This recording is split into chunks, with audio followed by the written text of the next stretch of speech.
no more, when you get mirrored walls? Pardon me? You have like that green Right, mirror. yeah, you got a great memory. Oh, I do. I love it. No, yeah, now we just have regular, normal, creepy old mirrors. Oh, okay. Yeah. Hey, how are you? How are you? Good. Did you see a transfer to the gaggle yesterday? I'm asking everyone, but I haven't seen an email or anything. A transfer to the gaggle on the. No, I don't know why. I love it. Right, you have a silk mask. Look at the fashion happening right now. Great colors. I know. It's showing me up. I know. Well, I mean, you're here every day. So Right, you're you on?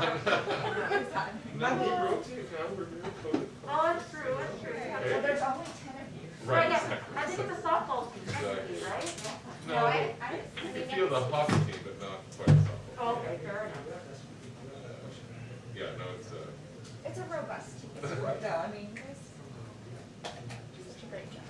well, that's very yeah, we're definitely It's like, I'm not gonna be that nice. kind of afraid by the situation right now. Maybe you can ask what the Verizon acquisition, because I also have one.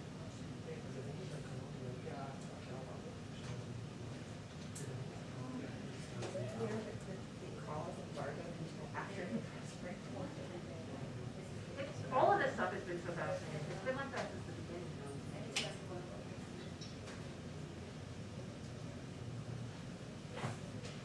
Hello?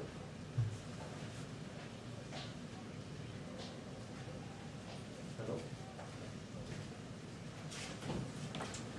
Full floor. Okay. Hi.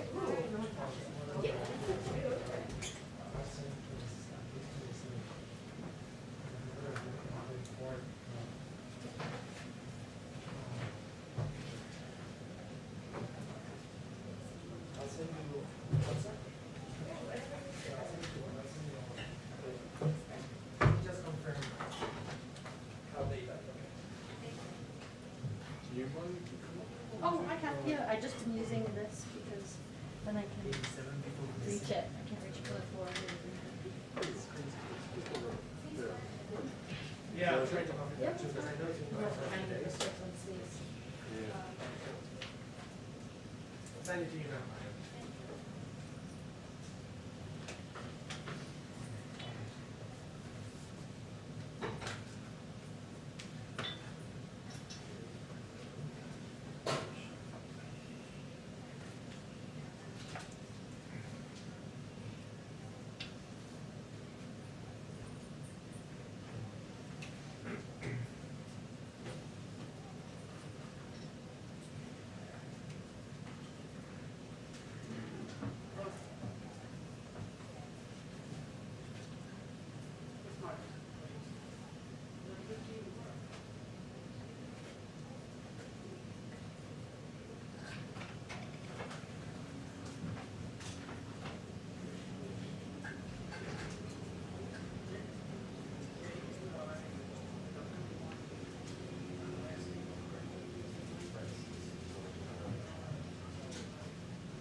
Yeah, it's only for time.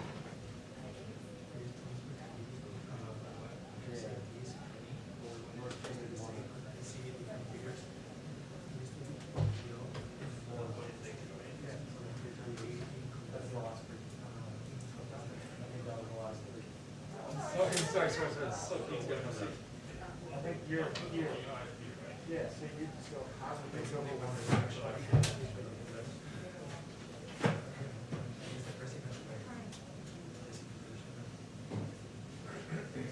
That's my understanding.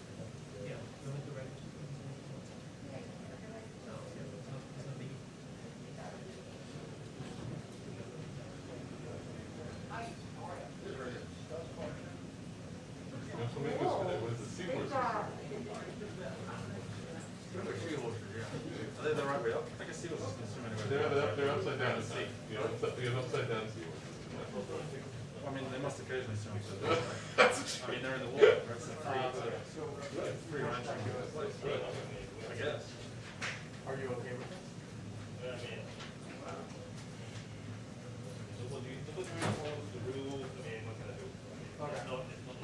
What, I'll do whatever you say.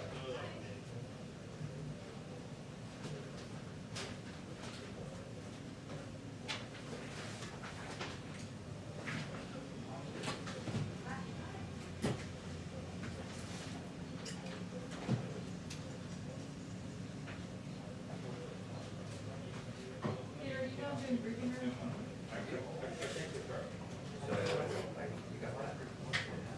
I'm ready. It's been a while. Do I need to stand on the box, Peter, or am I good? You're good, right there. Making progress.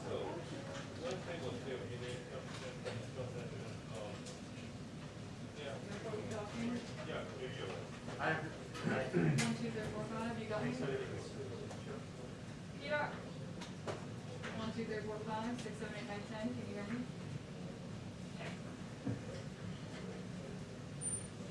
Beautiful. okay.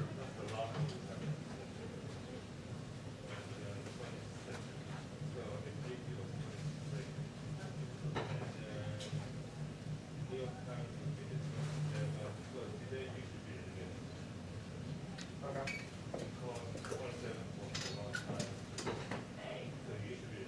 Sorry for the Okay. We'll write that back down. better. I don't think I know.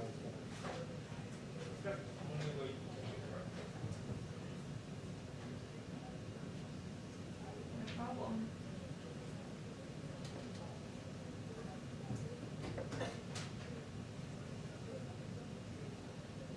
Hey, is that it? Can you hear me?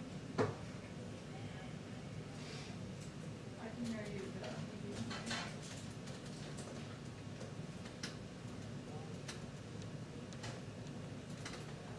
1, 2, 3, 4, 5, 6, 7, 8, 9, 10. 1, 2, 3, 4, 5, 6, 7, 8, 9, 10. 1, 2, 3, 4, 5, 6, 7, 8, 9, 10. Better? Worse?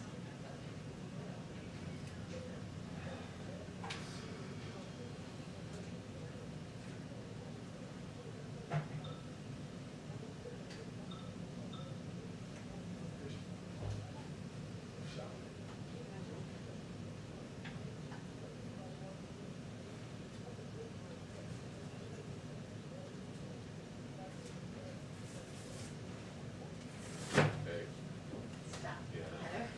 You can tell spring is here. That time of year, right?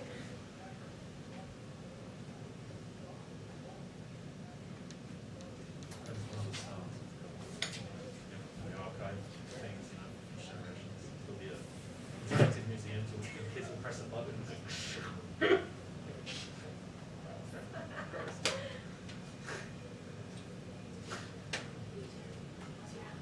It's fine. We really got someone. I'm so sorry. Wait, were you outside at all during that storm? It was so crazy. I too like covering some of the local news, and that's good. We definitely have knocked on my door. You want to do it? Yeah. Okay. Everyone's scary.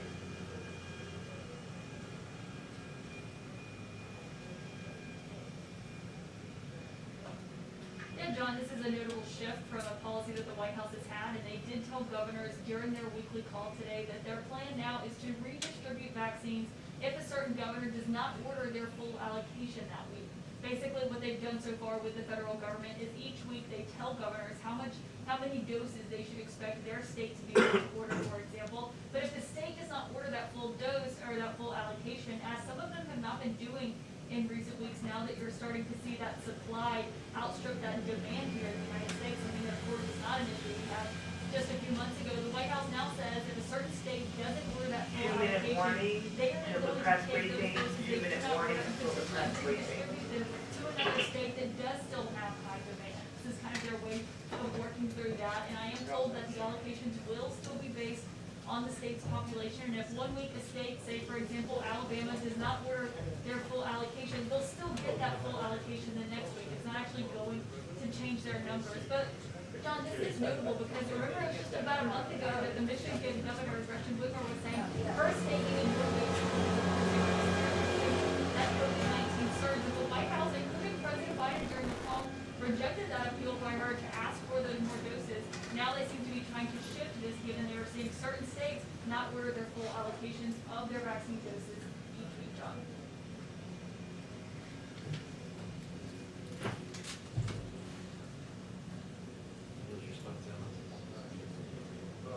I just did it today, Try it. No, it's fine. Oh, Nicholas stole the spot. Well, there was confusion about the spots, so. Why, where am I supposed to One be? of my questions about. Where am I supposed to about be? the new I don't- federal pool. I don't know. You're fine. So thanks. Anytime. I'll just pop up there. between Zeke and the lawnmower, good job, Caitlin, that was, Oh my a lot of moving God. parts on that one. Well, when I started at CNN, I had the 10 a.m. shift, and that was when they did the work and the sprinklers would be on, and they'd be cutting grass. And like when you're first on television, I was like, Yeah, that's up for it. yeah, it's like being hazed. By the White House lawn crew. Yeah, I'm just waiting, they're doing some construction outside of jail. Oh my God. Jackhammers, I'm sure. Oh, so are we gonna be going to lifts for a while? That's separate. I think that's for you, this is just like, they're trying to waterproof on these, Oh, I see. Oh. it's not I'll take flooding that. down there.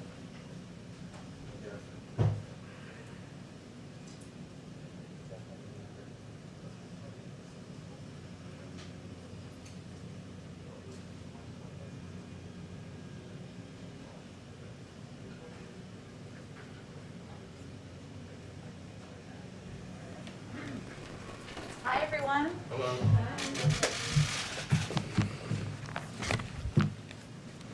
It's been a while. I feel like somebody taller than me may have been in here more recently. Let's see. Well, happy, what day is today? Tuesday. Happy Tuesday to all of you. We haven't been in here since last Tuesday. So just a couple of items for all of you at the top. I wanted to provide a brief update on the situation at our southern border. After 4 years of an immigration system rooted in destructive and chaotic policies, President Biden is taking the challenge head on and is building a fair, orderly, and humane immigration system. That's our objective.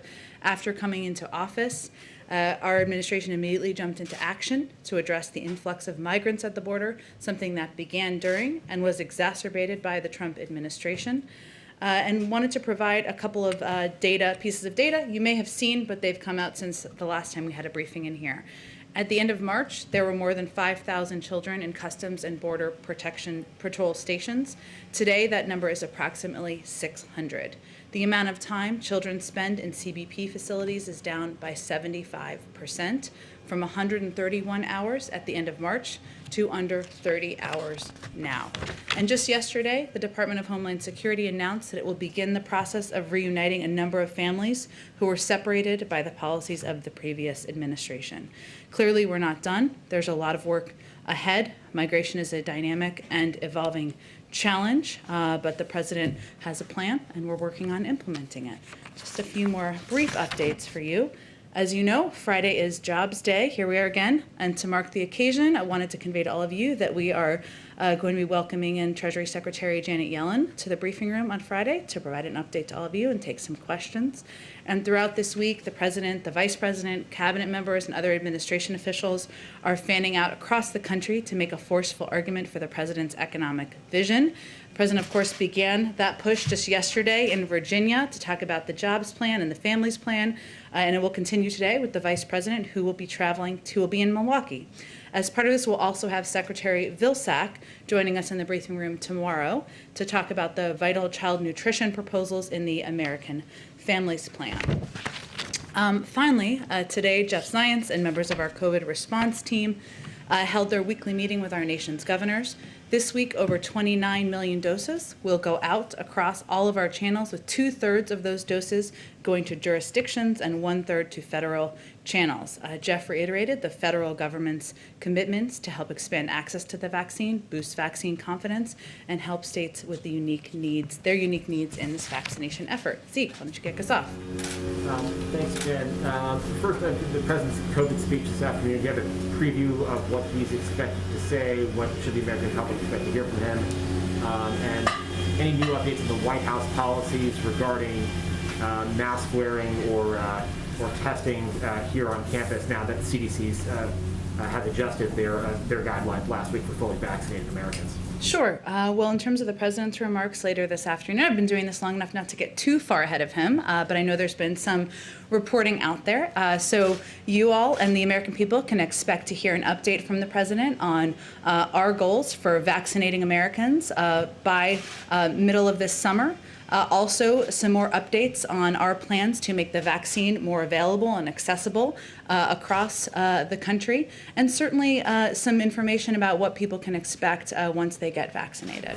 And in terms of your second question, we are working, our team here is working to determine how we will apply the CDC guidelines. That will constantly be updated, as you all know, to our efforts and the work we do here in the White House. Now, there weren't recommendations there wasn't guidance given on workplace use, right? So we're really talking about wearing a mask outside. I think when I leave the White House, I take my mask off.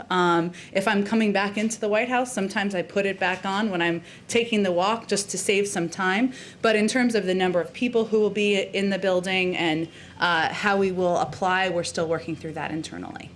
And Jen, there were some reports out of Iran over the weekend about potential deal for the release of some U.S. hostages there.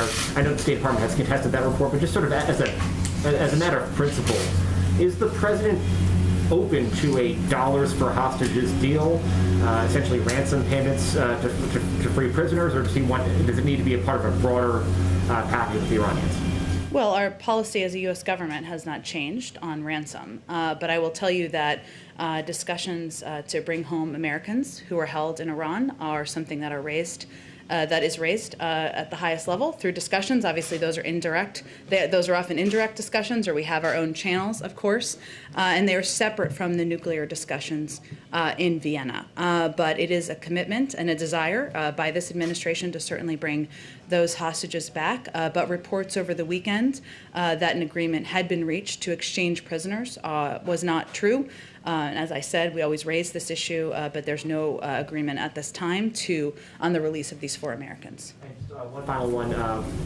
More than 100 days into the administration, when you're up here at the beginning of the administration, you announced the domestic violence extremism review. Do you have an update on sort of where that is, and what will the final work product of that review be? Sure. Let me give you an update on that. So as you noted, Zeke, we announced early on that we would be undergoing a domestic violent extremism review through the NSC, through the National Security Team, and we announced that during the President's first week. I can report that we completed our policy review in the 100 days we allotted for it. And right now, and this review, of course, tackled domestic terrorism from a range of angles and was comprised of input from various agencies across government. So the stage we're in now is that we are taking a look at what occurred during that review, lessons that we've learned, and ensuring that the policy responses that we've been discussing and developing are the right ones. That's going to take a little bit of time. Our ultimate goal from this review has always been to develop a strategy that will convey to the American people an overarching sense of how we'll be taking on the threat posed by domestic terrorism, something the President has talked about as one of the greatest threats we face. I anticipate an update on that, and the policy recommendations will be weeks, not months. But at this point, that's the stage of the process. Go ahead. Thank you, Jen. Just about Secretary Blinken's comments yesterday about Russia, the G7. He said that the United States wants a more stable and predictable relationship with Russia. Secretary Blinken? Just to make sure. Okay. I think you said Secretary Clinton, or that's what I heard. But okay. Secretary Blinken. And I was wondering, what does Russia really have to do to make that happen? considering the Navalny situation, considering the Russian aggression at the Ukrainian border, how do you have a stable and predictable relationship? Well, our relationship with Russia includes us voicing concerns where we have them, taking actions and putting consequences in place when actions warrant, as we have in the treatment of Alexei Navalny, as we did in reaction to the engagement or the hacking of our own election here in the United States. At the same time, we do think there are areas where we can continue to work together on. This is how historically, national security relationships and diplomatic relationships have worked around the world. So I think what we are sending a message of is that we are not looking to escalate the relationship in terms of rhetoric or actions. Of course, we reserve the right to put in place consequences should their actions warrant, and we want to have a stable relationship where we will work together in areas where it is constructive, as there might be an opportunity as it relates to the Iran negotiations, as an example, and we will continue to voice concerns as we have them. And one on sharing IP data, because the administration seems to be under increasing pressure to share IP data from doctors and even some global leaders. But Dr. Fauci recently joined industry during a television interview to say that that is perhaps not the best way to get shots in arms. And I was just wondering what the official White House view is on that. I wouldn't say that's an exact characterization of his comments or remarks that he made, but I will say that I would expect we'll have something to say about this once the WTO session gets underway. Obviously, Ambassador Tai would be making a recommendation to the president. That's not something that has happened at this point. And obviously, just for people to understand, for everyone to understand this process, because sometimes it's shorthanded on television or in other places, what we're talking about is the United States position. It's a WTO process, and what ultimately happens here will not be up to the United States alone. This is a waiver that there would have to be agreement among WTO members on. I think what I saw Dr. Fauci's comments speak to as well, which is certainly our position, is that our objective is to save lives by producing as much supply as possible and getting shots in arms around the world in the most effective way. And we're determining what the right steps are to do exactly that. Okay, thank you. And one last one on India. I know I've been asking you constantly about that, but it's obviously really important. Is the administration doing all it can to help India? Well, let me give you an update, and I know we've provided a few of those, but I don't think we've done a substantive one here on what has happened or what the recent shipments have been. So 6 air shipments funded by USAID have departed the United States, 5 of which have already arrived in India. These flights include health supplies, oxygen supplies, N95 masks, rapid diagnostic tests, and medicine. And these are a lot of the components that the Indian government has expressed a vital need for. More flights are on the way, with total assistance expected to exceed $100 million. At the request of the government of India, USAID provided these urgently needed supplies to the Indian Red Cross to ensure they reach those most in need as quickly as possible. In terms of oxygen support, which, as you all know, is a big component of what they need right now, we're talking about oxygen cylinders. So USAID delivered approximately 1,500 cylinders that will remain in India and can repeatedly be refilled at local supply centers, with more plane loads to come. Oxygen concentrators, USAID has sent approximately 550 oxygen concentrators to obtain oxygen from ambient air, and USAID has also delivered a large-scale unit to support up to 20 patients each of an oxygen generation unit. We've also sent 2.5 million N95 masks, and we have an additional 12.5 million N95 masks available should that request come from the Indian government. And we've directed our own order of AstraZeneca manufacturing supplies to India, allowing India to make over 20 million doses. We've also provided 1 million rapid diagnostic tests. And this past weekend, USAID delivered 20,000 treatment courses of the antiviral drug remdesivir to help treat hospitalized patients. We're also working, one of the questions that's come up is about assistance and know-how, and CDC experts will work in close coordination with India's public health experts in the following areas: laboratory surveillance and epidemiology, I'm not a medical expert, emergency response and operations development, bioinformatics, for genomic sequencing and modeling. So we are in close touch. That's a summary of what we've done just over the last several days, and we're working to meet the immediate needs they have now, even as we consider, when we have AstraZeneca doses available, what can happen there. Okay, go ahead. Thank you. You mentioned Secretary Yellen is coming on Friday. She said in remarks published today that it may be that, quote, interest rates will have to rise somewhat to make sure that our economy doesn't overheat. Does President Biden agree with her? I think President Biden certainly agrees with his Treasury Secretary, but I will say that one of the reasons I think you're asking this question is about inflation concerns, and something that we watch closely here, obviously in the Treasury Department and in the White House in close coordination. And that is something where there's agreement. I looked at Secretary Yellen's remarks, or the ones that I saw, which she also conveyed is how vital it is to make these investments now, and how important it is for our economy, for investment in research and development, for leveling the playing field on the workforce to make exactly these investments. So, of course, officials who don't work here in the Federal Reserve and other places closely watch what needs to happen. I'm not going to speak on interest rates, but we also take inflationary risk incredibly seriously, and our economic experts have conveyed that they think this would be temporary and that the benefits far outweigh the concern. I ask in part because, of course, the previous administration was routinely criticized for repeatedly sharing its views on what rates should do. Secretary Yellen is expressing her view on what will happen to rates. Do you think that this is an appropriate comment for a Treasury Secretary? Is she expressing an opinion on what the Fed should do when she says this? Well, I would say of all people, Secretary Yellen certainly understands the independence and the role of the Federal Reserve, and I think she was simply answering a question and conveying how we balance decision-making here. Can I pivot to one other thing? This week, Facebook is going to decide whether or not to reinstate Donald Trump's accounts on Facebook and Instagram. If he is reinstated, is there any change in strategy that the White House would put in messaging? In other words, if he's on these platforms expressing his views, does that change what you do at all? No. Go ahead. Thank you, Jen. Ahead of the president's speech today, is there any context or data you can share about the holdouts, about people who are still not getting vaccinated or signing up to get vaccinated, so we can understand if the problem is access to the vaccine or hesitancy because they think it's unsafe?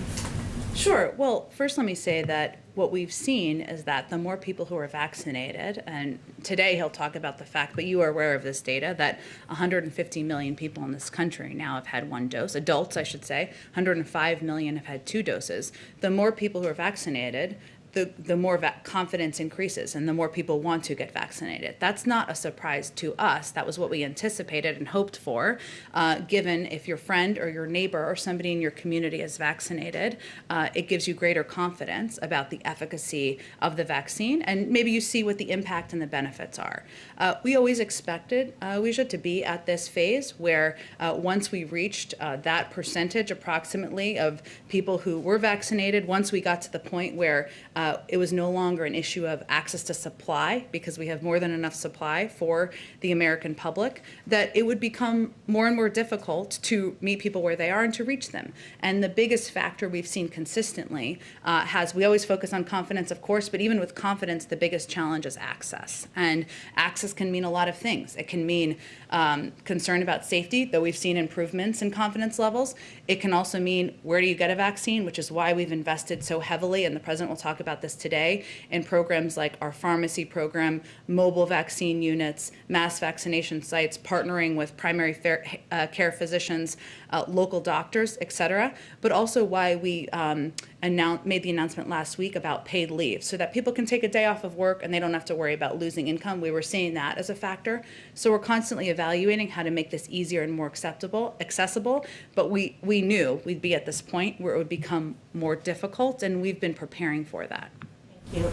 And go ahead. I know you've seen the reports about the FDA approving the Pfizer vaccine for kids between the ages of 12 and 15. Not yet. Not yet, but is there anything you can tell us about how close they might be, and in the meantime, what the administration is doing to prepare so that those kids can get the shots right away? Sure. Well, I can't get ahead of the FDA process, and certainly in part because we want to ensure people have confidence in the safety of vaccines when they make a decision. But I will say the President will talk a bit about what preparations we are making here to ensure that if a vaccine is approved, if the Pfizer vaccine is approved by the FDA or others in the future, that we make that accessible to additional younger populations. And just one more on infrastructure. Sure. On Sunday, Ron Klain said that the White House had invited a group of Republican senators to come talk about infrastructure. Do you have any details about that meeting, including whether the president will attend? Sure. So I think he was referring to the invitation the president made to Senator Capito that we announced last week, and a group of members she selects to come to the White House. Since Senate is on recess this week, we anticipate that meeting being next week, and it just hasn't been locked in yet on the day and who will be included in that group of attendees. But that's what he was referring to this weekend. But we don't have an update quite yet. As we have one, we'll share that with all of you. Thanks, Jen. Go ahead, Kristen. Thanks, Jen. I just wanted to give you a chance to respond to the accusations that the American Federation of Teachers, the country's second largest teachers union, influenced the CDC's guidelines on reopening schools. You had Republican Senator Tom Cotton saying that this is evidence of a politicized public health agency answering at the beck and call of the teachers union. So how does the White House respond? Well, I would say first that's false. Let's take a step back and talk about how the CDC works. The CDC, it's actually long-standing best practice for the CDC to engage with organizations and groups that are going to be impacted by guidance and recommendations issued by the agency. It doesn't mean they are taking everything they want or even a percentage of what they want, but it's important to understand the implementation components. They do so to ensure that recommendations are feasible and that they adequately address the safety and well-being of the individuals the guidance is aimed to protect. So the CDC engaged with around 50 stakeholders that are on the front lines in this pandemic and have requisite perspective for the guidance. The president reiterated last week that July 4th is the target date for returning American life to something closer to normal. Can you just define what exactly closer to normal is? What does that look like for the average American? Well, first, the president will have more about his updated goals that we have as an administration by that July timeline that he'll talk about later this afternoon. What he's talked about is if you're giving incentives for people to be vaccinated, to understand what the benefits are of getting a shot or two shots. And one of the things he's talked about for some time since his primetime address before the joint address was people being able to gather in their backyard and have a barbecue. And obviously we follow the advice and guidelines of our health and medical experts, but if we increase the number of people who are vaccinated around the country in communities, that will enable people to do more things that they're used to. So the guidance last week, of course, said that if you're vaccinated, you don't have to wear a mask outside as long as you're not in a crowd. It also said if you're vaccinated, you can go a lot of places if you're wearing a mask and you can feel safe and comfortable. But he'll have more to say later this afternoon about the July timeline. Okay, and one more question about, since we've been talking a lot about the refugee cap, something that's not entirely similar, but certainly related, the Afghan Special Immigrant Visa Program. It's facing this backlog of thousands and thousands of applicants, and of course, time is running out with the withdrawal beginning over the weekend. So can you just kind of summarize what exactly is the plan to address this backlog before all U.S. troops withdrawal? Kristen, it's a great question. It's an important program the president talked about, of course, has talked about in the past, and he is committed to. I would say the State Department would oversee the process for those visas, so I would point you to them. Is there a plan, or is the plan still being drafted? I don't have an update on the plan. I will just convey to you that ensuring that people who have been partners to the United States, who have played such a vital role, who are eligible can apply, and that we do that. Our embassy, of course, is remaining there and a presence there as well, but they would be the right agency to talk about processing and timeline and what that looks like. Is there any chance that you guys might surge volunteers or staff to the embassy in Kabul to help? It's a great question, but I would, again, point you to the State Department because the personnel would come from there. Go ahead. On the refugee cap, since it is now going to be set at 62,500 this fiscal year, but President Biden says he doesn't think we'll actually get there. So where does he think we'll be by September 30th on the number of refugees? Well, I would say first that, what's important about this cap is one, that he wanted to, as he said in his statement yesterday, he wanted to eliminate any lingering doubt from any refugee across the world that the United States wasn't a country that would welcome refugees in to apply. Under the Biden-Harris administration, that's exactly who we want to be. But setting this cap, the objective is twofold. One is it helps send a message, that message to the world I just conveyed, but also it helps get the muscles working that have atrophied over the last several years when we were not welcoming in many refugees. So this is not just a federal government or U.S. government effort. There are so many organizations who play incredible roles in the United States and around the world. They have been understaffed, they've been under-resourced, and some of our success will depend on the ability to rebuild those systems. So yes, we will not, it is unlikely we will meet that 62,500 cap. It is actually, historically, rarely is that the caps met, I should say, but our objective is to get those muscles working again and send a clear message to the world. And right now the number is still around 2,000. That was the latest we had gotten. So it just was, is there an update on what that number is right now? I can see if there's an updated number. We have had people start coming in because we resumed the flights and because we overturned the policy that prevented refugees from applying from the Middle East and from Africa. We're constantly updating those numbers, but I'll see if there's a number to update you on. And then on what Jeff Zients told the governors today on that call, that now the White House will redistribute vaccine allocations if a state doesn't order the full allocation they get that week. Can you just walk us through what changed in that policy since last month when the Michigan governor made a direct appeal to the president to get more vaccines for her state? She was told that couldn't happen at the time. So can you just walk us through the thinking on this policy change? Sure. Well, first, we are always evaluating how to ensure we're getting more supply out to the country and out to the American people, more shots in arms. So even just a few weeks ago, we were in a different phase of our vaccination effort when supply was more constrained, and states, for the most part, were ordering at or near their full allocation. So what this announcement does, and what Jeff conveyed to the governors, is they can still order. It's up to them. They can order up to their full allocation based on population. They can also order less than their full allocation, and the doses that are not then given to that state will then go into kind of an overarching supply that could then be distributed to other states by population.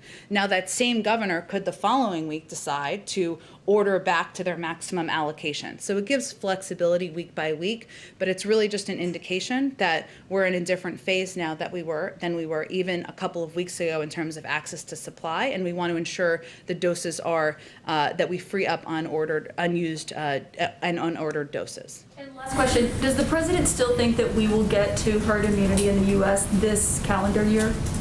Well, the president's, we try to leave the predictions of when we will reach any definition by medical and health experts of that term. I will say that what the president will talk about today is what percentage of the population he hopes to be vaccinated by this summer. That obviously is a step forward, and what we can do from an operational standpoint from the White House, from Jeff Zients and our COVID team, is continue to operationalize getting these shots out into the country. But assessments of what that will mean, we will leave to our health and medical experts and apply our guidance accordingly. Go ahead, Karen. Jen, to follow up on that question then from Caitlin, the president was asked about that yesterday and said there's a debate about it. And on the call with the governors today, we obtained audio of it. Dr. Fauci seemed to downplay the notion of herd immunity. He called it an elusive concept of a number. So is that no longer the administration's goal? Does the White House not believe that's possible? Is this a deliberate shift away from that? Again, it's a great question. I just don't want to answer, and I know we typically have a briefing with our health and medical team on Tuesdays, so you may have to wait for the next one, or the next time one of these doctors is on television to talk about the definition of it. But what our objective is of course to vaccinate as much of the population as quickly as we can. And the definition of what that will mean for communities, what that will mean for going back to normal, we look forward to applying that. Believe me, we all want to take our masks off inside and we all want to return back to normal, and we understand the frustration of the public, but we will leave the definition of that to our health and medical experts. And is the administration planning to phase out FEMA's mass vaccine sites in favor of focusing more on local level community health centers, the mobile centers that we've been talking about? Is it not effective to be using those mass vaccine sites anymore at this point in the campaign? It's more effective in some places than others. So we announced a couple new mass vaccination sites last Thursday or Friday. There are some places where those mass vaccination sites, that's a mouthful for some reason, have not stayed open. And we evaluate, working in coordination with, of course, governors, local health and medical experts on what's working. We look at the data and see what's working. And there are some programs, like our pharmacy program, we initially launched it as a pilot with just a couple thousand pharmacies, right? Now it's over 40,000 or even greater than that, because that we've seen as very effective. We're partnering with local primary care physicians, in part because through our data, we see that people trust their local doctors, and that if it's easy, if you know you're going there to get your checkup, that is an easy place to do vaccinations. So there are certain parts of the country or certain communities where we still have mass vaccination sites. We'll continue to open them, but we're constantly evaluating the best delivery mechanisms, and if something is not the most effective one, we will make changes. Go ahead. Thank you. Does the administration want, or does it already have some plans being formulated to allow in foreign visitors this summer? In the same way the EU has pretty clearly said, that's it, we're going to open the doors. They have, but we, again, this is a case which I know is endlessly frustrating to people, and I will acknowledge that, where we will rely on the advice and the recommendations by our health and medical experts on what is safe for the American public. And they are constantly evaluating that, but I can't get ahead of their process and what I anticipate in terms of any changes to travel restrictions. Okay, thank you. And another one. Against the background of fighting which is going on now in Helmand in Afghanistan, after the US troops left, the Taliban and government forces started in. What is going to be the president's message if this spectre of a Taliban takeover, which is obviously quite possible, happens after September? What's going to be his message to the Afghan people, including the many who probably don't support the Taliban?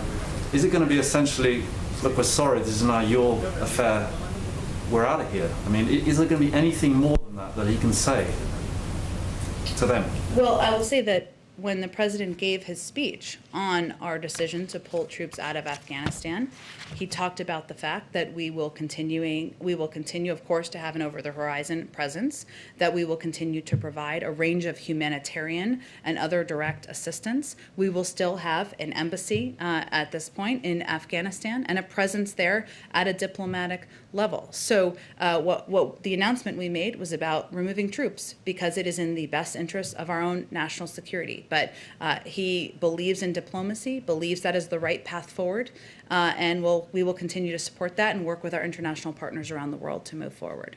Could he foresee a day when the US and the US Embassy and the United States deals with a Taliban government which is ruling Afghanistan? Obviously, we watch closely and work closely with our partners in the region on what the future looks like, but I'm not going to get ahead of the status in Afghanistan. Go ahead.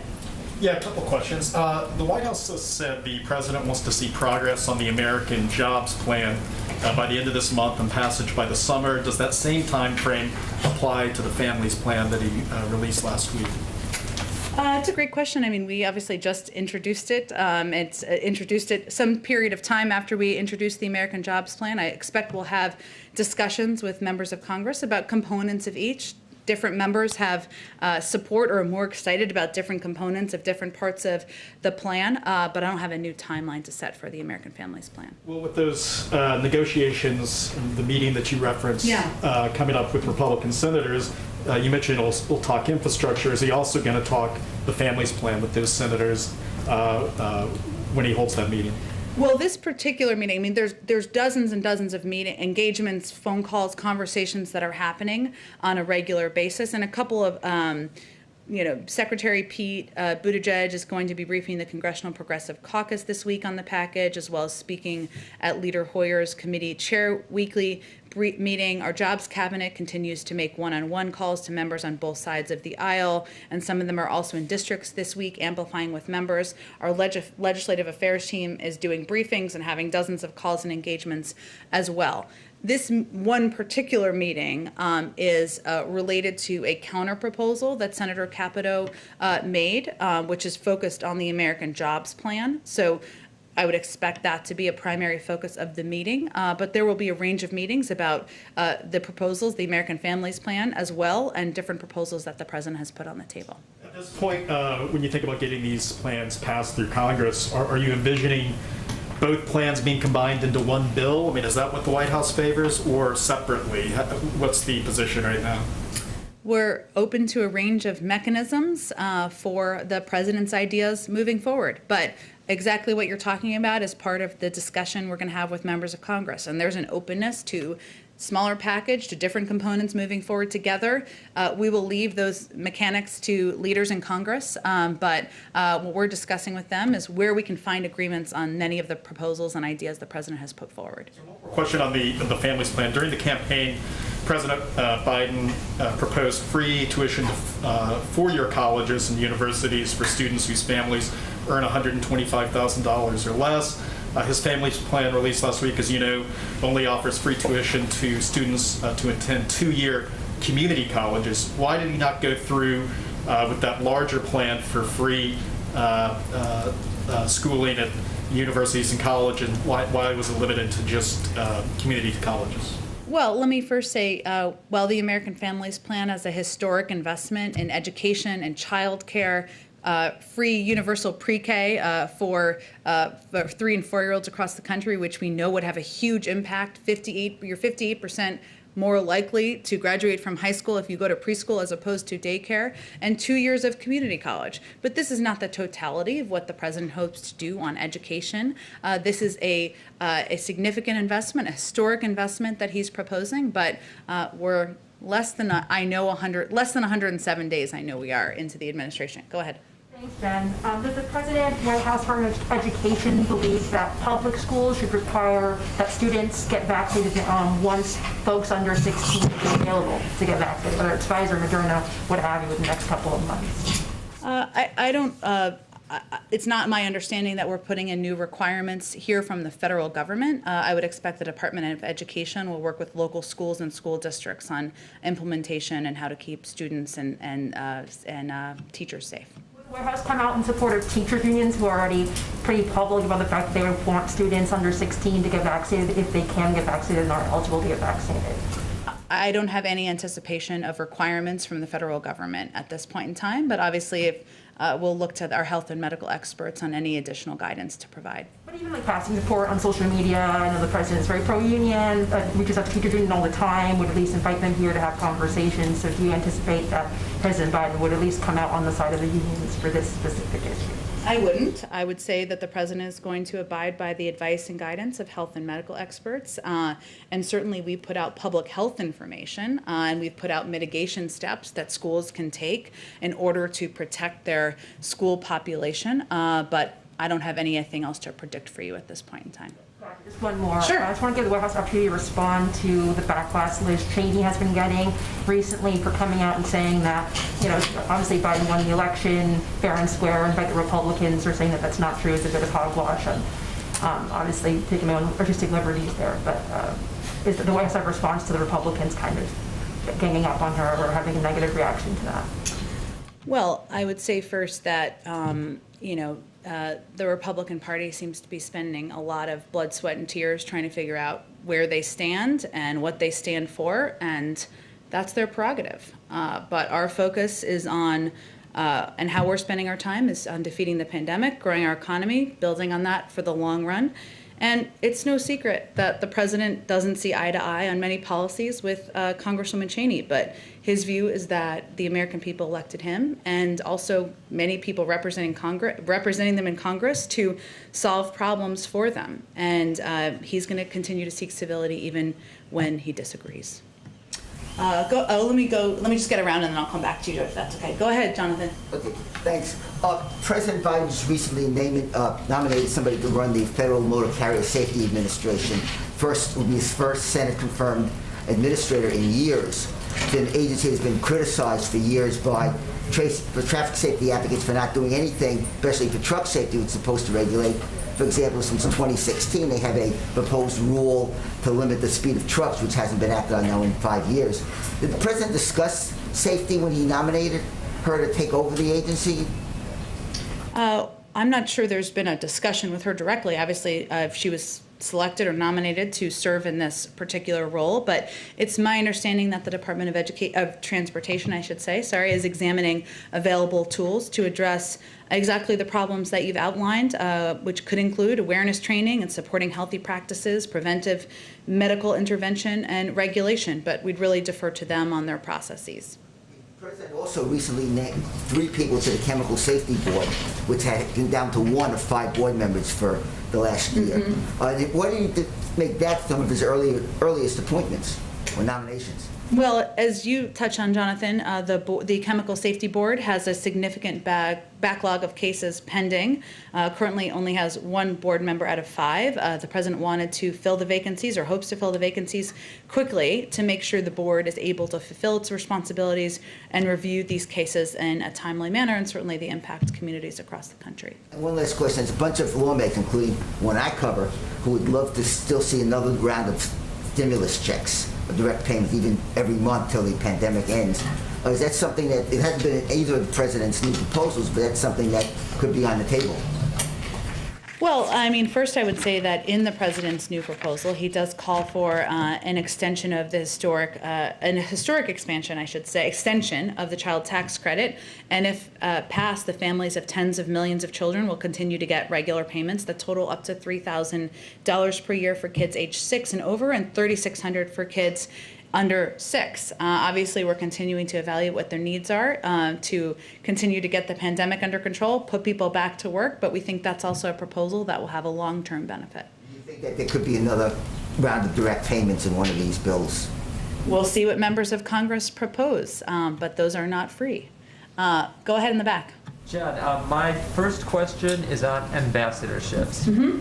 Many key picks have not been made for these roles, which serve as a representation of American diversity overseas. The United States has never had a lesbian woman or transgender person as an ambassador.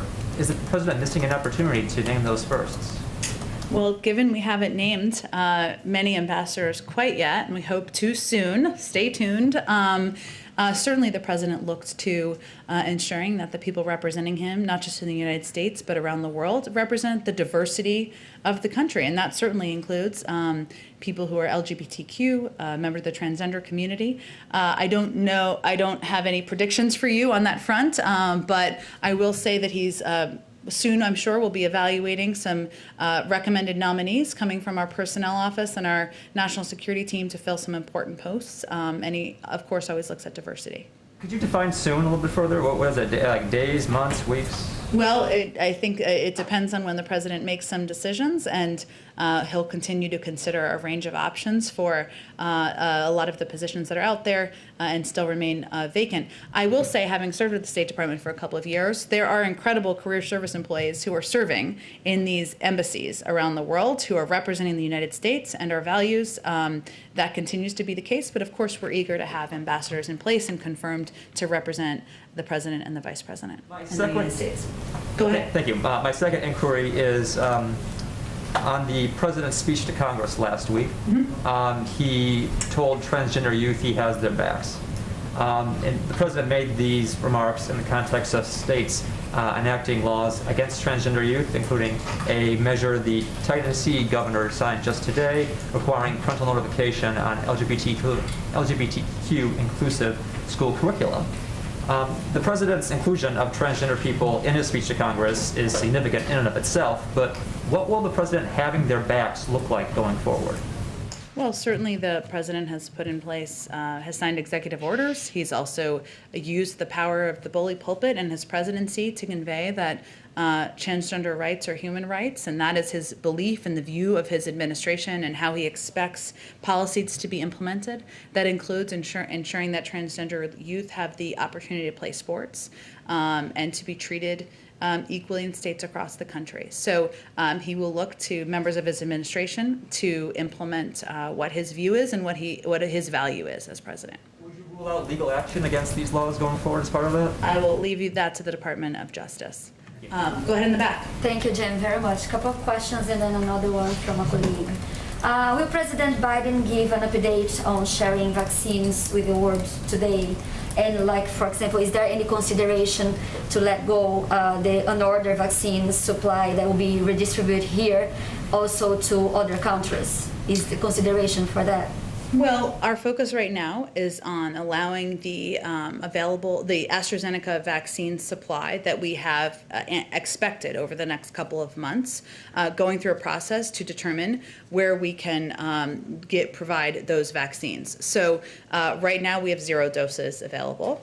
We hope to have about 10 million in the coming weeks and about an additional 50 million in the coming months. And there's a process internally that's determining where those doses will go, but that's really where our focus is at this moment. But we will continue to evaluate ways to increase and expand global vaccine supply around the world beyond that.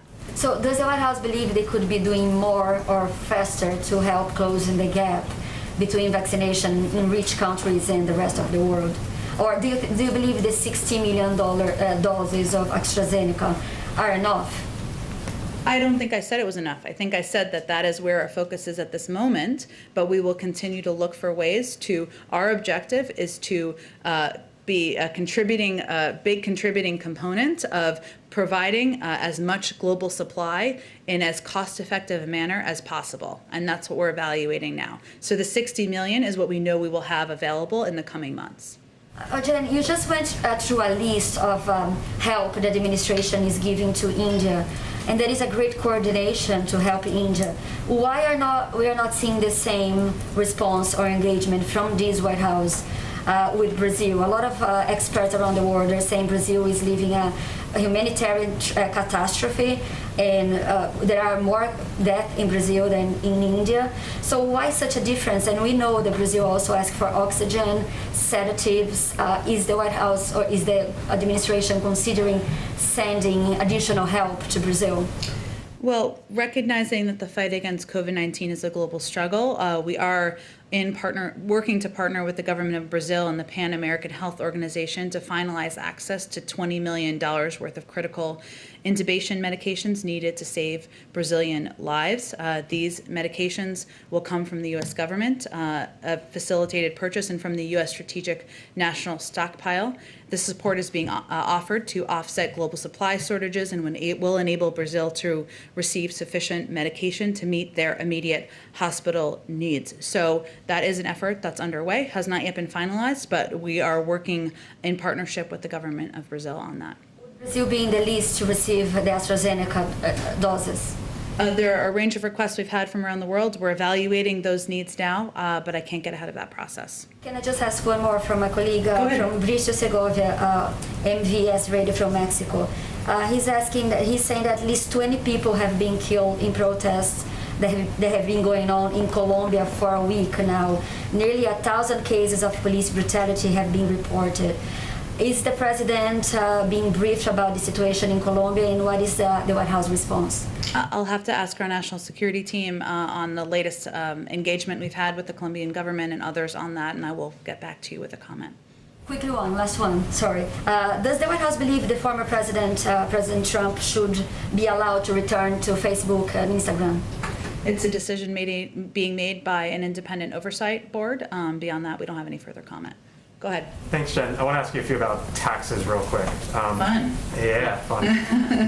Taxes goes for the last one in the back, right? That's right. That's right. On the SALT cap, some congressional Democrats are saying no SALT cap repeal, no deal with the president as it goes forward with his tax plan. Democrats up on the Hill. We know the position that the White House has had for several weeks now, so I'm wondering what's more likely at this point, for the White House to move towards these congressional Democrats or congressional Democrats, in this case, to back off their position eventually? We don't know yet. This is democracy in action. This is what's fun about this. We are having discussions. We are certainly aware of the members who have conveyed a strong view about the SALT deduction, and we'll have that discussion with them. We're eager to hear their proposals. Some of them have put some proposals forward. I think what we're factoring in here in the discussion is that I think, as you and I have talked about before, this is not a revenue raiser, so it would be additional cost. That's okay, but then you have to determine either how to pay for it, what other things are cut out, and certainly that would be a part of the discussion. We heard from the president yesterday about the step up in basis. He sort of laid out the argument as to why that should be eliminated. For wealthy individuals upon inheritance, essentially lowers the capital gains burden. The Tax Foundation gave an example on $100 million in gains. They say that the tax on that would be 61%. We know the White House's position that the wealthiest need to pay their fair share. I think anyone would agree that $100 million in gains is a lot of money.